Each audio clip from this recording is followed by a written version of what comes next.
O Imparcial Entrevista recebe hoje o presidente estadual do Novo, aqui no Maranhão, Leonardo Arruda, que vai falar sobre as mudanças que o partido está passando e as novidades que vai trazer agora para a cena política maranhense e do Brasil. Leonardo, seja bem-vindo. E eu te pergunto, o Novo definiu aí em convenção nacional que a usar rendimentos do fundo partidário, assim como as demais legendas. Em recente entrevista, as mudanças da legenda, o presidente nacional falou que amadurece o novo momento do partido. Eu queria que você explicasse esse novo momento que o Novo está passando. Samartoni, obrigado primeiramente aqui ao Imparcial por conceder esse espaço para a gente estar falando um pouco sobre essa sigla e os projetos dela aqui para o estado do Maranhão. Primeiro, registrar que na política nada é inflexível. Nós temos que entender o momento, entender o cenário, o contexto que está posto e se adaptar às necessidades que vão se impondo.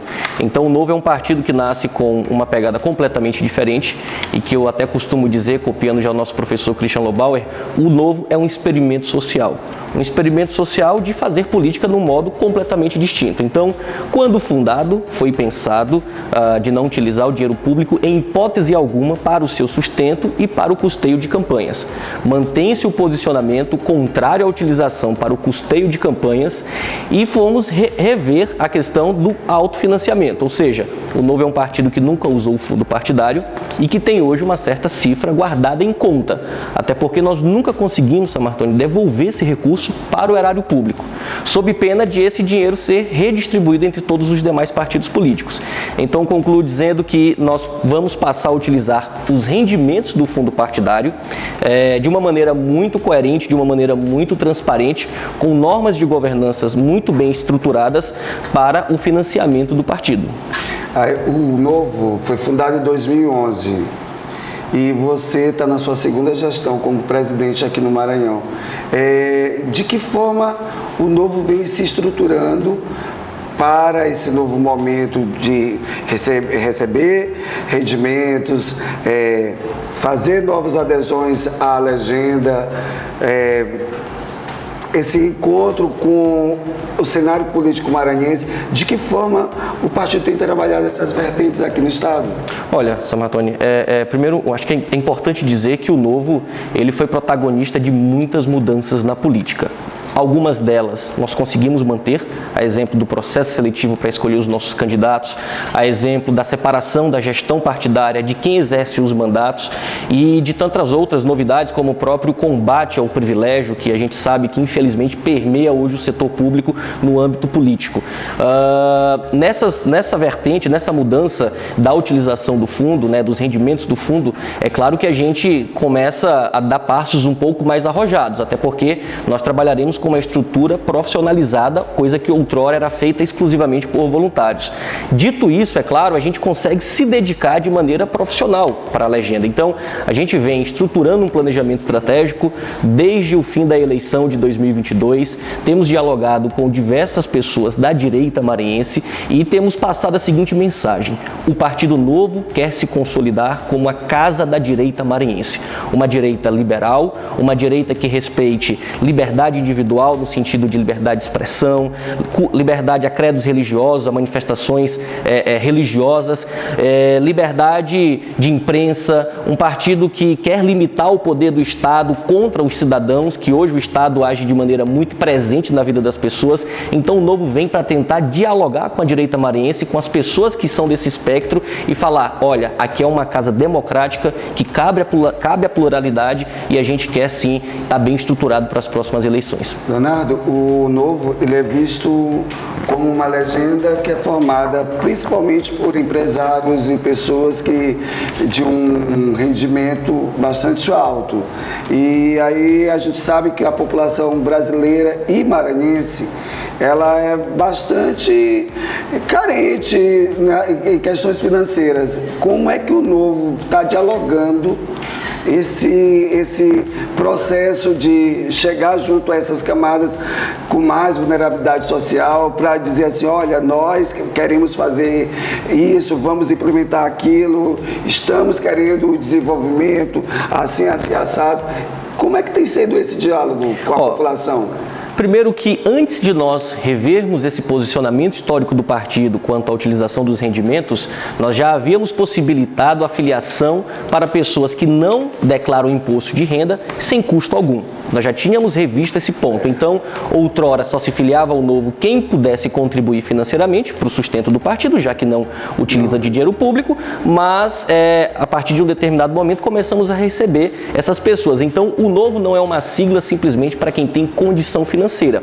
O Novo é uma sigla para quem quer fazer parte de uma transformação política, quem quer melhorar a vida das pessoas. E um segundo ponto, há, claro, um senso comum em dizer que o Novo, e eu até digo que é uma narrativa, às vezes maliciosa, de dizer que o Novo é um partido preenchido somente por empresários. Dou logo a prova, o presidente estadual do Novo aqui no Maranhão, que no caso sou eu, sou assalariado, CLT, não tenho uma empresa no meu nome, não tenho empregado sob meu domínio e dedico a minha vida, claro, para trabalhar na iniciativa privada, porém como funcionário. Então, dizer que o Novo é um partido preenchido somente por empresários é uma narrativa que foi muito bem criada, mas que na prática, quem vive o dia a dia sabe que são pessoas das mais diversas classes sociais, do mais pobre ao mais rico. E concluo dizendo, eu gosto de citar esse caso do Antônio, que foi candidato pela nossa sigla lá de Lago da Pedra, conselheiro tutelar, fez uma campanha para deputado federal sem estrutura alguma, com a coragem, e a gente também com a coragem e sem estrutura, dando todo o apoio a ele. Então, para ser candidato, para ser dirigente, para ser filiado,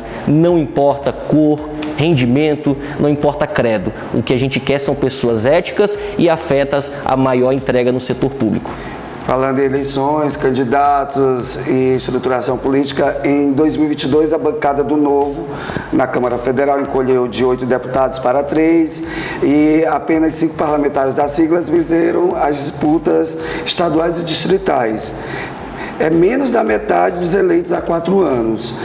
Como é que o senhor avalia essa queda que o partido teve nesse processo todinho e de que forma vocês pretendem resgatar o que já foi perdido dessas conquistas passadas? Salvatore, a política ela não é algo tão previsível. Nós tivemos um cenário em 2022 completamente atípico de tudo que nós já tínhamos enfrentado enquanto partido político. Nós tínhamos uma polarização muito presente dentro do cenário político nacional. Nós tínhamos 2 polos que estavam se degladiando e falando de maneira muito direta para suas bases, e o Novo trouxe uma proposta de ser uma terceira via. Prova disso, lançou uma candidatura própria, que foi o Felipe Dávila, cientista político, empresário, e tentou entregar uma alternativa para o Brasil, porque a gente acreditava que não dava de ficar na mão de 2 populistas. Apesar de no segundo turno nós termos tido uma escolha muito mais próxima ao Bolsonaro, até mesmo pelo espectro ideológico mais à direita, porém nós entendemos que o Brasil merece muito mais, merecia uma entrega muito maior, merecia muito além daquilo que estava sendo vivenciado por todos nós nesse cenário político. E a consequência, claro, diante de um cenário de polarização, foi ser colocado numa posição muito de terceira via que não vingou. Na realidade, não existiu terceira via nessa eleição. Então, nossos parlamentares que foram para a reeleição, 3 deles conseguiram se reeleger, um apenas que não, e os demais optaram por participar de candidaturas diversas. O Poit, por exemplo, em São Paulo, para o governo de São Paulo, o Ganime, no Rio de Janeiro, nós tivemos o Alexis, que infelizmente não se reelegeu, e o Thiago Mitrô, por exemplo, que já esteve aqui nessa casa, no Imparcial, ele foi candidato à vice-presidência na chapa do Dávila. Então, claro que esse cenário de polarização atrapalhou e vou um pouco além. Acho que nós, infelizmente, enquanto sociedade, perdemos um pouco aquele sentimento de querer uma renovação política igual foi na eleição de 2018. Acho que temas como ética, como questões envolvendo a própria probidade administrativa não estavam tão presentes igual outrora. Virou um fla-flu. Ou você é lado A ou você é lado B. Quem não tinha um lado muito bem definido foi levado pela correnteza. E como é que tu avalia a participação do Maranhão nesse cenário político nacional e do Novo dentro dessa situação? Porque a gente percebe também que aqui houve também essa polarização. Sim. E o Novo não teve muita expressão dentro do Estado. E aí eu queria que tu falasse também um pouquinho sobre essa realidade que o Novo também enfrentou aqui no Maranhão. Salvatore, um dos valores que o Novo carrega consigo é a visão de longo prazo. Desde o começo nós sabíamos que esse projeto ia ser muito árduo aqui no Maranhão. Aqui, infelizmente, a gente está falando do estado mais pobre proporcionalmente da federação, que apesar de ter o 17º PIB do país, quando você vê o per capita, nós estamos muito atrás, estamos figurando nas últimas posições. E levar essa mensagem de liberdade, um partido liberal, um partido de direita, um partido que quer limitar a atuação estatal, ela se torna um pouco difícil nesse contexto. Então a gente está ciente das dificuldades, nós sabíamos que não iríamos alcançar resultados positivos logo de arranque, porém eu acho que foi muito importante a nossa participação nessas duas primeiras eleições. Primeiro porque quem dirige a legenda nunca havia se envolvido com a política. Segundo que os nossos candidatos também nunca tinham se envolvido com a política. Então era um grupo de aprendiz que precisava entender como funcionava melhor essa dinâmica para agora dizer, olha, eu acho que eu sei qual é o caminho. E diante de todos esses desafios que nós enfrentamos, eu entendo que nós estamos muito preparados para 2024, para 2026 e repito, o Novo vai ser a casa da direita maranhense. Está de portas abertas para receber todos aqueles que comungam desse mesmo espectro ideológico. Entre os desafios que vocês enfrentaram nas eleições de 2022 foi a questão da cláusula de barreiras. E eu queria que tu falasse um pouquinho o que é que impactou no partido essa situação, porque a cláusula de barreira ela acaba limitando o partido com tempo de TV, acesso ao fundo eleitoral e também essa questão, vai haver, vocês pensam futuramente fazer uma federação ou algo nesse sentido para que o Novo tenha seu espaço político garantido? Não está no radar federação, fusão, não tem nada disso no horizonte. Tem um partido que está em fase de reconstrução, querendo alcançar patamares ainda maiores do que teve já outrora, apesar de ter tido 8 deputados federais, nós entendemos que a forma como o Novo fez política já foi um resultado muito positivo, ter aquela bancada de 8 deputados federais. A cláusula de barreiras para o Novo não faz muita falta. Explico por quê. Primeiro, um partido que foi forjado já vivendo a sua vida inteira num deserto, ele sabe caminhar mais 4 anos em meio à dificuldade. Então, o fato de nós não termos mais acesso ao fundo partidário e ao fundo eleitoral não nos faz falta, até porque nós já aprendemos a viver dessa forma. Agora, claro, o que nós temos? A partir do momento em que nós optamos por utilizar os rendimentos do fundo partidário, que isso dá em torno de 1 milhão por mês para toda a sigla no cenário nacional, sem precisar tocar naquilo que já está ali rendendo, guardado, a gente consegue ter mais capilaridade. Quanto a tempo de televisão, o Novo também não sente muita dificuldade, porque veja, 2018 nós elegemos o governador de Minas Gerais sem tempo de televisão. Nós não tínhamos nem nada de tempo de televisão, a não ser 4, 3 segundos, se não me falha a memória. 2020 elegemos o nosso prefeito Adriano, lá da cidade de Joinville, em Santa Catarina, também sem coligar e sem tempo de televisão. A primeira vez que o Novo fez coligação foi em 2022, quando da reeleição de Romeu Zema. Então, nesse cenário, Salmatone, eu quero concluir dizendo que, claro que muda alguma coisa, a gente perde um pouco mais de espaço, porém não diria que nós sentiremos tanto igual outros partidos que sempre estiveram acostumados ao acesso ao fundo partidário, a um tempo maior de televisão. Eu creio que nós vamos sentir bem menos do que outras siglas. Falando o Zema, ele vai estar aqui na próxima semana. E ele foi reeleito para o 2º maior colégio eleitoral do Brasil. Sim. E a proximidade dele com o Bolsonaro também deu peso nessa eleição. E aí o Lula venceu o governo federal e a presidência do Brasil agora.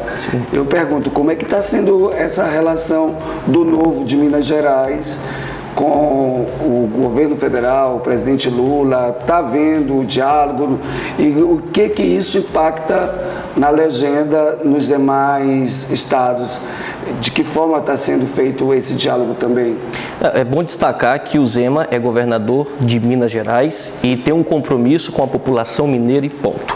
Eleição presidencial a gente discute mais à frente, mais próximo de 2026. É claro que nos bastidores a gente sabe que já especulam-se nomes para essa disputa em 2026, a exemplo do próprio Tarcísio pelo PL, a exemplo do Zema pelo Novo. E é bom a gente também fazer um outro parênteses. O Novo é o único partido do Brasil verdadeiramente de oposição ao governo Lula, e explico por que estou fazendo essa afirmação.